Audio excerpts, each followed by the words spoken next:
paralysis, back pain, migraine, diabetes, blood pressure, disc bulge, arthritis, joint pain, hair loss, skin problem, spine problem का प्राकृतिक और रासायनिक मुक्त इलाज और पाए अपने बीमारियों की जानकारी एक्सपीरियंस डॉक्टर से जो 13 साल से आयुर्वेदा और रिसर्च में अपनी सेवा दे रहे हैं। तो किस बात की है देरी, हम आए और अपने बीमारियों का आयुर्वेदिक ट्रीटमेंट ले और उन्हें जड़ से खत्म करें।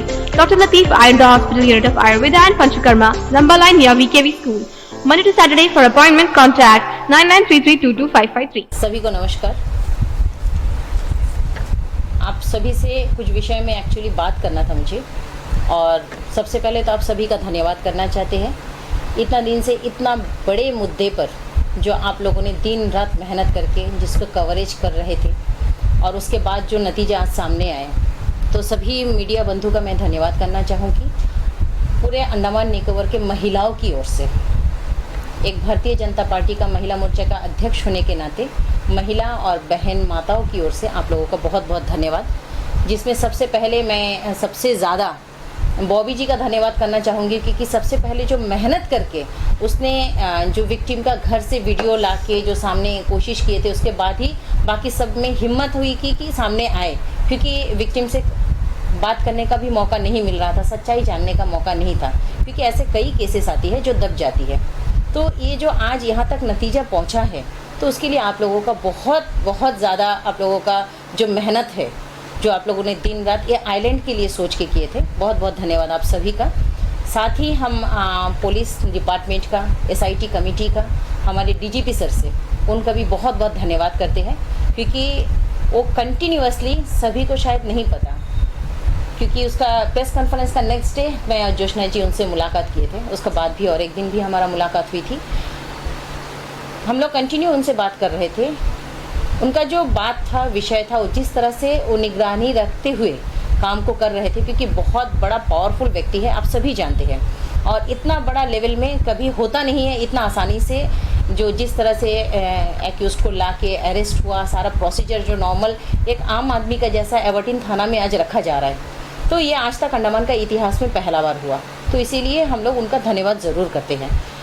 दूसरी, हमारे होम मिनिस्ट्री, जहाँ पे ये पूर्व सचिव जो थे वो वहाँ पे पोस्टेड थे, और उसके बाद जैसे ही उनके पास यहाँ का जो रिपोर्ट पहुँचा, इमीडिएट उन लोगों ने वहाँ पे सस्पेंड कर दिए थे उनको। तो ये सबसे बड़ा उनका भी मैं धन्यवाद करती हूँ, हमारा जो होम मिनिस्ट्री का, जहाँ में सख्त कदम इमीडिएट उन्होंने लिया था।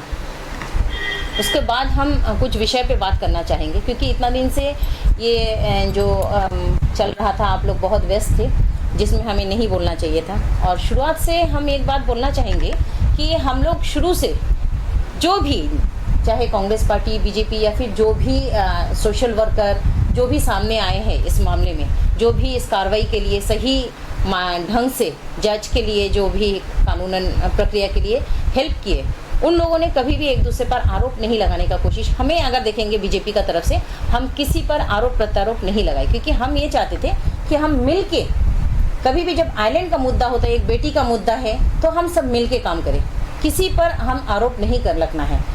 लेकिन हाल ही में जो कांग्रेस का एक प्रेस कॉन्फ्रेंस देखने मिला था, या फिर उससे पहले एक जो उनका मीटिंग भी था कांग्रेस का, मैं इसी विषय पे बोलना चाहूँगी। सबसे पहले कांग्रेस का तरफ से जो मोदी जी का विषय में, हमारे देश के माननीय प्रधानमंत्री, उनका विषय में बोला कि मोदी जी बेटी बचाओ बेटी पढ़ाओ बोल रहे हैं, और बेटी का यहाँ पे, तो शायद उनको नहीं पता उनका साथ इसका क्या कनेक्शन है। एक जनरल कोई भी समझ अगर आ जाएगा, यहाँ पे इतना बड़ा मुद्दा, आज तक बहुत सारे केसेस ऐसा नहीं है, गैंग रेप अंडमान में नहीं हुआ है, लेकिन इस तरीके से जो सस्पेंड पहले MHA से ये पहला बार हुआ है, उसके बाद जिस तरीके से हमारा सिस्टम काम कर रहा है आज, एडमिनिस्ट्रेशन या फिर पुलिस डिपार्टमेंट, ऐसे ही नहीं हो रहा है अगर हमारे सरकार वहाँ में सपोर्टिव नहीं है तो इसी तरह से किसी पर आरोप, प्रधानमंत्री को झट से हर बात में ला देना, ये गलत है, क्योंकि हमें अंडमान के लिए काम करना है, अंडमान के लिए सोच के एक दूसरे पर आरोप प्रत्यारोप नहीं है, सच्चाई ढंग से हमें काम करने के लिए था। यहाँ पे राजनीति नहीं करना चाहिए था,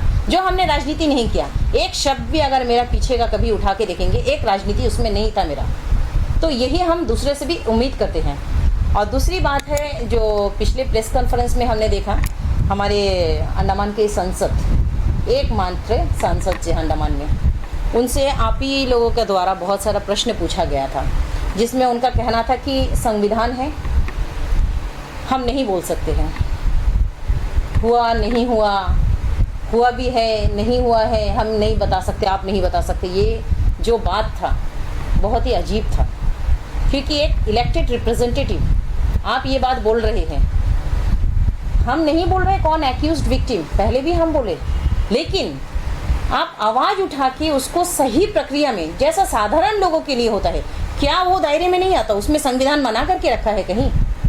संविधान आपका हाथ पैर इसलिए इसमें तो नहीं बांध के रखे कि आप ये भी ना बोले कि आप उसमें कुछ भी ना बोले, ऐसा तो नहीं है। जब आप बोल रहे कि कानून देखेगा, कानून ही अगर सब कुछ देखेगा, वो बेटी का अगर किसी बच्ची का साथ गैंग रेप हो रहा है, उसका बाद कानून सब कुछ कर देते हैं, उसके बाद पब्लिक रिप्रेजेंटेटिव पर ज़रूरत कहाँ में है? ये सिस्टम को, ढांचा को ही हटा देना, फिर एडमिनिस्ट्रेशन तो कर ही रहे हैं, क्या ज़रूरत है किसी और का? क्या ये मीडिया पर्सन या फिर और कोई पब्लिक रिप्रेजेंटेटिव अगर आवाज़ नहीं उठाए होता, इतना आसानी से हो जाता? मामला ज़रूर दब गया होता, किसी को पता भी नहीं चलता किसका साथ क्या हुआ, 2 दिन बाद लोग भूल भी जाते। जो हम लोग बचपन से बहुत सारे ऐसे केसेस सुने हैं, न्यूज़पेपर में आ रहे थे, लेकिन उसके बाद कहाँ गायब हो गया किसी को नहीं पता, और लड़की कहाँ चली गई वो भी नहीं पता होता है। ये सच्चाई है, सभी को पता है। 2-3 दिन से कुछ लोगों ने मुझे फ़ोन करके भी वही बात बताई। ये मामला नया तो नहीं था, लेकिन आज पहला बार ऐसा हिस्ट्री में हुआ है कि आने वाला दिन में यहाँ का बेटी सुरक्षित अपने आप को महसूस करेंगे कि कुछ हुआ तो कानून है, हमारे रक्षा के लिए कोई लोग तो है आवाज़ उठाने के लिए। तो ये मुझे बहुत बुरा लगा था ये बात को, तो इसीलिए आप लोगों के बीच में ये बात को रखना था। और दूसरी बात है जो कुछ फरार 2 जन, हम लोग जो मेन एक्यूज जितेंद्र नारायण बोल रहे हैं, लेकिन शायद बाकी सब जो उन लोगों का हमें नज़रअंदाज कर रहे हैं। हम एक बात बोलना चाहेंगे कि जितेंद्र नारायण यहाँ में चीफ सेक्रेटरी बन के आए थे, वो किसी का घर, बेटी बहू का घर तक नहीं पहुँचे, किसी के बेटी को अपना ऑफिस, अपना घर तक नहीं पहुँचाया, खुद लेके घसीट के नहीं लाए। उन तक जो पहुँचाने का ज़रिया बन के, जो एक गैंग बना के सबसे मुख्य रूप में जो काम किया है, जो मेन एक्यूज्ड आज एब्सकॉन्डेड है, फरार है अंडमान से, 2 जिनका नाम में 1-1 लाख रुपया घोषणा भी हुआ है, तो वो उनका नाम हम बोलना चाहेंगे। आज तक हमने नहीं किया था जो काम, लेकिन आज बहुत ज़रूरी है लोगों को जानना कि वो कांग्रेस पार्टी का सीनियर लीडर देवला देवी का बेटा RL ऋषि है। तो हम ये माने कि कांग्रेस पार्टी का जो नेता द्वारा ये सब काम हुआ था। आज उन लोग हमारे देश के प्रधानमंत्री के बारे में बोल रहे हैं, शायद भूल गए उसी का पार्टी का नेता का बेटा का द्वारा ये इतना बड़ा स्कैम, आज इतना बड़ा कांड अंडमान में हुआ। यहाँ का बेटियों का साथ में इतना बड़ा दुष्कर्म जो हुआ कांग्रेस पार्टी का नेता का बेटा का द्वारा। क्या उनका छत्र छाया में पल रहे थे? आज उनको फरार होने में के लिए कौन मदद किया होगा? हम उन पर सोचे क्या? दूसरी बात है, मैं सभी हमारे अंडमान निकोबार के सभी आम जनता से निवेदन करना चाहूँगी, आप में से कोई भी अगर उनके विषय में कोई भी कहीं भी जानकारी है तो कृपया आप पुलिस तक इन्फॉर्मेशन दीजिए, क्योंकि हम ही हैं जो सच का साथ देना है। हमें किसी से कोई दुश्मनी नहीं होता है, लेकिन जब गलत होता है, एक माँ भी बेटा का खिलाफ आके वहाँ पे थाना में आके बोलने के लिए, कई हमें कहानी सुना है कि कोई माँ आके खुद अपना बेटा का खिलाफ आके खड़ी हो गई कि मेरा बेटा गुनहगार है, उसे सज़ा दो। ये हमारे भारत की संस्कृति है। तो हम अंडमान के सभी को, चाहे कांग्रेस पार्टी का हो या फिर किसी का घर का रिश्तेदार है, ये ना मानते हुए, अगर वो गुनहगार है, क्योंकि वो फरार जब है तो गुनहगार हम मानते हैं, अपने आप को अगर आप मानते हैं हम गलत नहीं किए, तो आप खुद सामने कानून प्रक्रिया में आप समर्थन करना था, आप उनको सपोर्ट करना था, आप मदद करना था। आप फरार होकर दिखा दिया आप गुनहगार हैं। तो आम जनता का फर्ज बनता है, हम सभी का, जिसका नॉलेज में अगर है, कहीं भी उसका बारे में कुछ भी पता है, आप पुलिस तक का उनका खबर पहुंचाइए।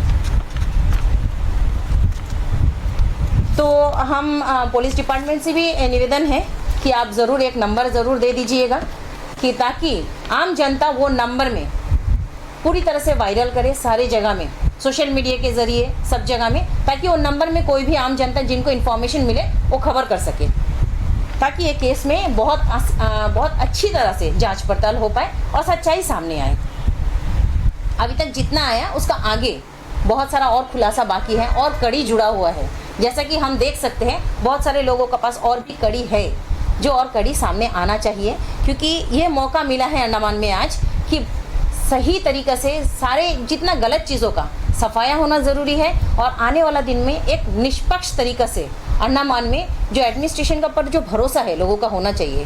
क्योंकि एडमिनिस्ट्रेशन में हम ये नहीं बोलेंगे सारे गलत ऑफिसर हैं, बहुत अच्छे अच्छे ऑफिसर्स हैं। अगर एक छोटा सा एग्जांपल हम बोलेंगे, बहुत सारा ऑफिसर्स आप देखेंगे। रंगत में एक ऑफिसर आया था अपना बीच में नितिन साकिया जी, उनका जो काम काज अगर देखेंगे, खुद ऑफिसर छोड़ के वो लोगों को वहाँ पे कोचिंग कर रहे थे हेल्थ के लिए। वो टेली मेडिसिन के मतलब डॉक्टर से मेलैंड में वो वीडियो कॉन्फ्रेंस के ज़रिए वहाँ पे मदद कर रहे थे। वहाँ का जो पेशेंट जो यहाँ पे रेफ़र होके नहीं आ पा रहा है, गरीब लोग हैं, उन लोगों को मदद तक कर रहे थे। हर किसी तरीके से वो लोगों का मदद करना चाहते थे। छुट्टी का दिन तक का पब्लिक हियरिंग कर रहे थे, जो केस में हम कैसा कर सकते हैं। लेकिन 2 महीना का भीतर जितेंद्र नारायण उनको ट्रांसफ़र कर दिए थे। जो भी ऑफिसर पिछले दिनों आप सभी जानते हैं, जो ऑफिसर अच्छे काम करते थे उन लोगों का या तो 2 महीना 3 महीना का तबादला कर रहे थे या फिर उनको सस्पेंड कर देते थे कोई ना कोई बहाना ढूंढ के। तो ये तरीका था पिछला जो सचिव था, मुख्य सचिव जितेंद्र नारायण का। तो ये सारी चीज़ों से आप जो है लोगों का भरोसा जगेगा, हम सब उसका साथ दें। अंडमान से जुड़ी सभी छोटी बड़ी खबरें देखने के लिए हमारे अपने न्यूज आज तक यूट्यूब चैनल को सब्सक्राइब करें और बेल आइकॉन प्रेस करना ना भूलें। हमारा अपना न्यूज आज तक, अब सच देखेगा अंडमान।